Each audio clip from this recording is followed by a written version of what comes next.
I have failed many a times in life, and I'm sure that a lot of you have too. Now, I firmly believe that strength, it doesn't come from the things that we can do. It comes from the things that we once thought that we couldn't. Although it's hard, it's very hard to bounce back from failure. What I've noticed over the last few decades of my life, and I know I sound old now, but then again, growing old is such a blessing. I know quite a few people that I went to school with, I grew up with, that are no longer with us, and I'm always grateful to God for this gift of life, and we should all really cherish it. So what I've noticed over the last few decades of my life is that there is a recurring pattern to successfully motivating myself. And this principle is really universal. It has the potential to work for you as well. And this pattern, it helped me get back on track, even during times that I felt like rock bottom. And that is what I will be sharing with you today in this episode. Now, I've put together a list of 6 things successful people do to motivate themselves. The very first one on my list is create bite-sized goals. Now, I firmly believe that small goals are the secret to big success. Now, when it comes to goal setting, there are 2 types of people.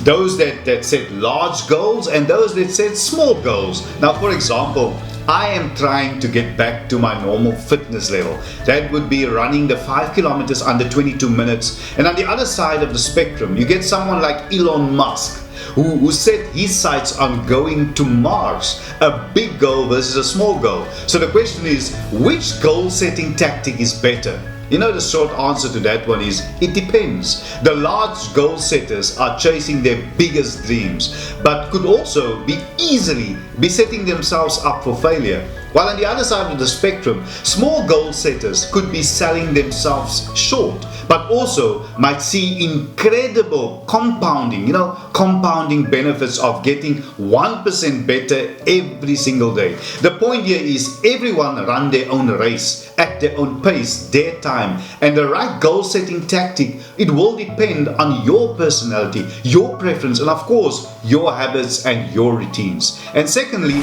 understand your why. There is a quote by Mark Twain, and I think you all know it. The 2 most important days in your life are the day you are born and the day that you find out why. It's important that you understand your purpose, because that will be your fuel, it will be your drive. Find your why. If you don't know what it is, create it. You were put on this earth to achieve the greatest self, to live out your purpose, and to do that courageously. And that right there, it will motivate you to make a difference. There is a beautiful quote from Pablo Picasso that says, "The meaning of life is to find your gift. The purpose of life is to give it away." The next thing that you should do is stay focused on the big picture. I think it was Oprah Winfrey who said that create the highest, grandest vision possible for your life, because you become what you believe. Now that sounds all good and lovely, but just look at your life.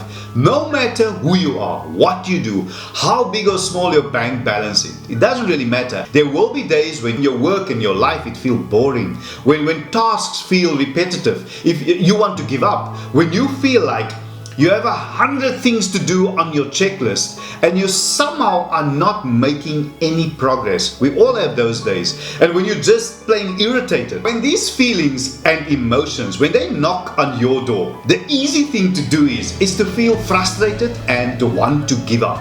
Or what you can do is stay focused on the big picture. And the next one on my list is brainstorm your ideas, and very importantly, write them down. Now, this is one of the most important points on this list. You see, goals help us. It helps us become better versions of ourselves. And writing down your goals, it means that you can visually see them. This is an important point, because when we see something, it affects how we act. You are more likely to be productive if you can see what you have to do, instead of course, just thinking about it. Being able to describe your goals in written form, it just gives you the best chance of goal success. It's a proven fact that written down goals are more powerful than goals that you keep in your mind. And that said, it's wise to note that not all your ideas will be good, not all of them, but it doesn't matter. Write them down anyway. Your greatest ideas will come when you least expect them. Just think about musicians who some of them often birth some of their greatest hits at the most unconventional places and times. And that's why it's so important to write them down. Eventually, after you jot down 100 ideas, chances are that you'll have at least one good idea. And that's incredibly motivating when you discover and come up with that you can come up with good ideas. So start jotting them down and start now. The next point is something that we can easily overlook, which is meditate. This is a very important part of this whole process. Now, you might think that motivating yourself clearly means that action must be taken, and you won't be wrong. So where does meditation fit in, you might wonder? To understand the immeasurable, the mind must be extraordinarily quiet and still. Now, we live in a world of information overload, and because of that, our brains sometimes gets overstimulated, and I know you can attest to that, and that's not a good thing. And that's why we need to meditate. Calm down, close your eyes, lie down. Now, I know you are most probably sitting in front of a computer or your phone watching me right now. So what you can do is just sit up straight, then breathe in slowly and out. You can do that, and do it now. If you do those little things, breathing in slowly, in and out, you would feel a sense of calm wash over you. You will notice thoughts starting to creep in because your brain is not used to this. This is not its default setting. What you should do is push those negative thoughts and focus only on your breathing.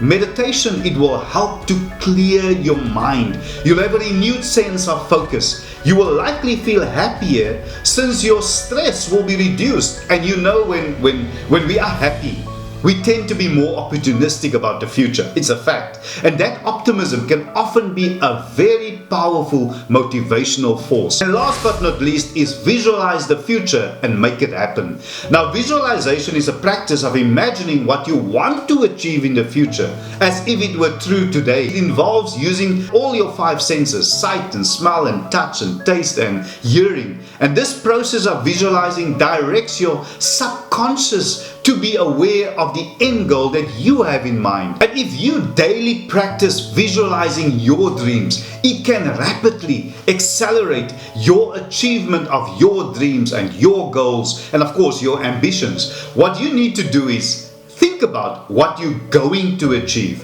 Think about the impact that you're going to make. Think of the future that you are going to create and then visualize it. Go make it happen and do it now. Because it's never too late to be awesome. It's never too late to start over. And it's for sure never too late to dream a new dream and to just make and be the change that you want to see in the world. And there's no excuse really. We can all be successful if you applied these 6 tips and pieces of advice that I've shared with you in this episode. Thank you so much, everybody, for once again joining me on today's episode. I always enjoy spending some time with you. And if this episode was of value to you, can I kindly ask you, if you haven't, to please subscribe to my channel, to like this video, and of course to share it. And leave me a comment in the comment section below. I am particularly looking forward to your comments in this episode. As you know, I really like to interact with you all, and that way we get to know each other. And 2 things, subscribing is 2 things. Firstly, it is absolutely free, and secondly, it is really easy. You can just click that subscriber button in the bottom right hand corner of your screen, and please remember to hit the all notifications, and that way you will be notified and you won't miss out whenever I upload new videos. Thank you so much, everybody. I'll see you in the next episode. Stay blessed.